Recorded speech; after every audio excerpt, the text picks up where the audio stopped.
Hi everyone, welcome to the series on BUTCH VIG Drums Explained. So in this video series, we're going to take a look at this native instrument sample library and what types of sounds are capable through this unit.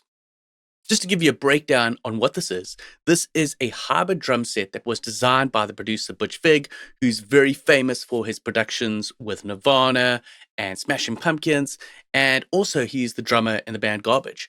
So he comes from a drumming background and he's got very good ideas on production styles, and he's incorporated these types of sounds and sound design and production into this kit. So what it includes is 21 individual drum kits, each with 16 one-shots.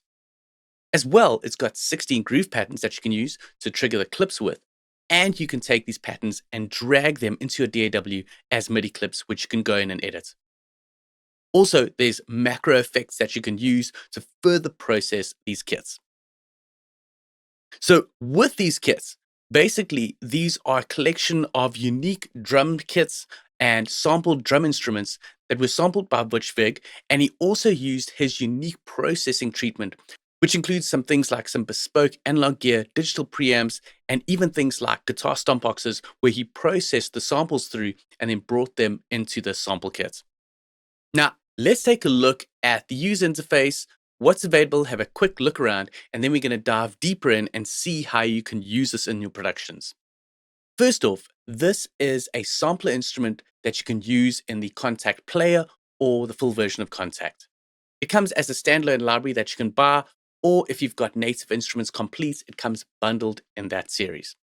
Now, to add the instrument, I've got an empty instance of Kontakt here. I just navigate to Instruments, and I drag this or double click this, and it opens it up as an instrument within Kontakt. Now let's take a look at this user interface, which is the main page, and then we're going to start navigating through the different pages and how you can customize and use this instrument. Before doing that, I just want to quickly load up a patch. So here are the preset patches that includes all the types of kits that you can get, and what I'm going to go for is this Holy House. I've already taken one of the patterns and dragged it on as a MIDI clip into my DAW, as you can see over here. But I will show you later in the series how you can take these patterns, pull them into your DAW, and then edit them. So I'm just going to play this back, and you can take a listen to one of these types of kits, and then we'll start talking about the main page.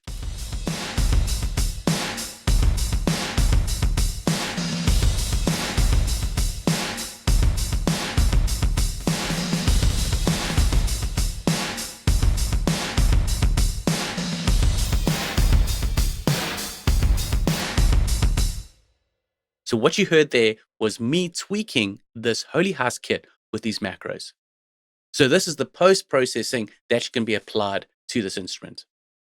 But taking a step back, basically what we've got is we've got an instrument with 16 pads with different types of drum sounds loaded into each pad.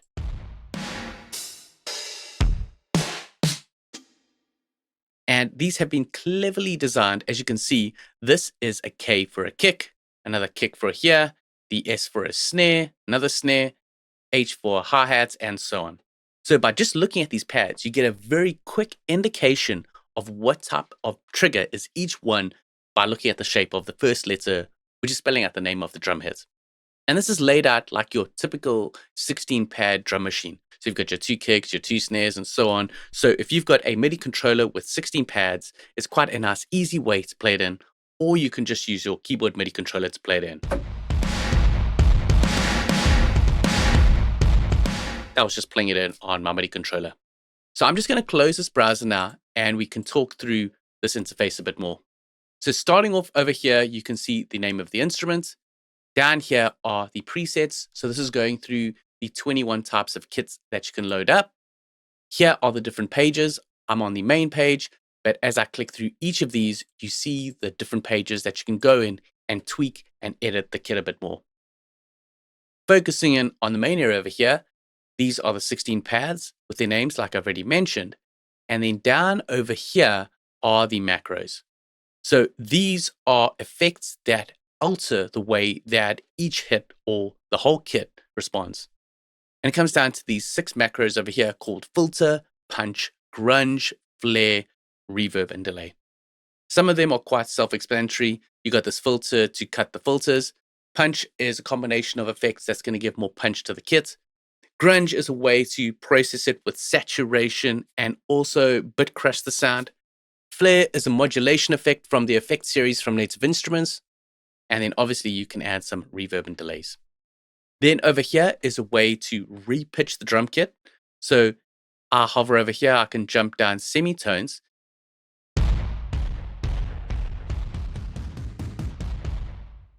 And if I hold down Command on the Mac or Control on the PC and then click on a parameter, I can get it right back to the 0 tune or the middle position.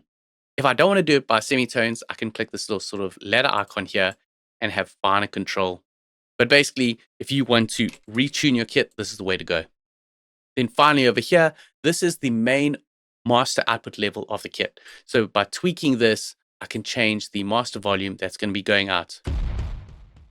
Maybe something is a bit loud or you want to increase the volume.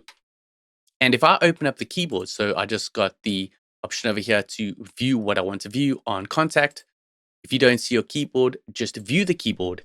And with this, you can see which keys are being used in the drum kit. These colored keys over here are the one-shot hits.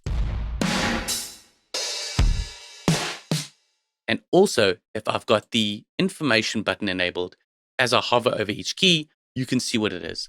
This is the kick Goosh Massive. This is the snare Holy House. This is a hi-hat 15-inch Z 60s semi-open. So all different types of samples that were used for this kit. Where over here, these are the patterns. So these are intro patterns for potential song, verse patterns, chorus patterns, and so on. And if I play this, it's a pattern that triggers those one-shot hits. And these are the patterns that you can edit and manipulate and bring into your DAW. So that is a very quick overview of the main page. Now, in the next few videos, we're going to start digging deeper by going into these other pages over here and how these help you to manipulate the kit.